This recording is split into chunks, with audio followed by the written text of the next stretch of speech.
वक्त एक अहम खबर का ये अहम खबर जहां पर चुनावी आरोप प्रत्यारोप का दौर जारी है और इसी कड़ी में कांग्रेस के घोषणा पत्र में मुस्लिम लीग की छाप है। नड्डा की तरफ से बड़ा आरोप कांग्रेस के घोषणा पत्र को लेकर लगाया गया है। इस वक्त की अहम और बड़ी जानकारी आपको दे रहे हैं, जहां पर जेपी नड्डा की तरफ से कांग्रेस के घोषणा पत्र को लेकर हमला किया गया है।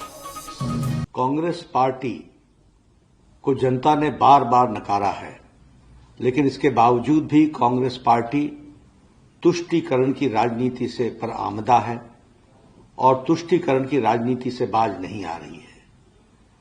मैंने कांग्रेस के मैनिफेस्टो को देखा, मुझे आश्चर्य हुआ कि यह कांग्रेस पार्टी का मैनिफेस्टो है या मुस्लिम लीग का मैनिफेस्टो है।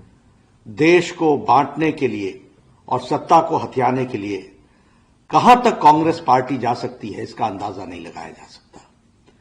जिस मुस्लिम लीग ने 1929 में धर्म के आधार पर आरक्षण की बात कही थी, आज उसी बात को कांग्रेस पार्टी दोहरा रही है। यानी सत्ता की लोलुपता में, सत्ता के लालच में देश को कहां पहुंचाएगी कांग्रेस पार्टी, इसका अंदाजा लगाना भी मुश्किल है। आज माइनॉरिटी के लिए जिस तरीके से धर्म के आधार पर आरक्षण की बात हो रही है और जो 50% से अधिक आरक्षण की बात है, वो किसके लिए आरक्षण करने की बात कर रही है, कांग्रेस पार्टी को यह स्पष्ट करना पड़ेगा।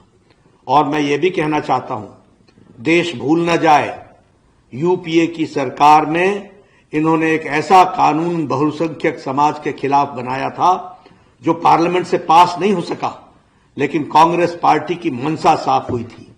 ये मेजॉरिटिज्म के खिलाफ जिस तरीके की रणनीति और राजनीति कर रहे हैं और तुष्टीकरण की राजनीति कर रहे हैं, देश ने इनको माफ नहीं किया है और आगे भी माफ नहीं करेगी। ये चाहते हैं कि देश फट जाए, लेकिन इनकी सत्ता की भूख समाप्त न हो।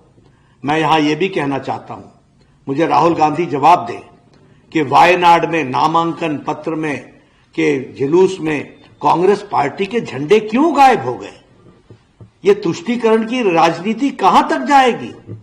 सिर्फ मुस्लिम लीग को भाए ना, इस कारण से कांग्रेस पार्टी अपने झंडे तक को हटा दे। यह देश बांटने की जो चाल है और तुष्टीकरण के आगे जो घुटने टेकने का इनका रवैया है, इसको देश माफ नहीं करने वाला है। कांग्रेस को अपने घोषणा पत्र के अंदर जिस तरीके से तुष्टीकरण के बारे में उन्होंने कहा है और जिस तरीके से उन्होंने आरक्षण के बारे में कहा है, उसका स्पष्टीकरण देना पड़ेगा। देश जान को बताना पड़ेगा कि देश में इस तरीके की राजनीति, जो सत्ता के लोलुपता में आप एक समाज को बांटने का प्रयास कर रहे हो, उसको देश कदापि माफ नहीं करेगा। कांग्रेस को उसका जवाब देना पड़ेगा।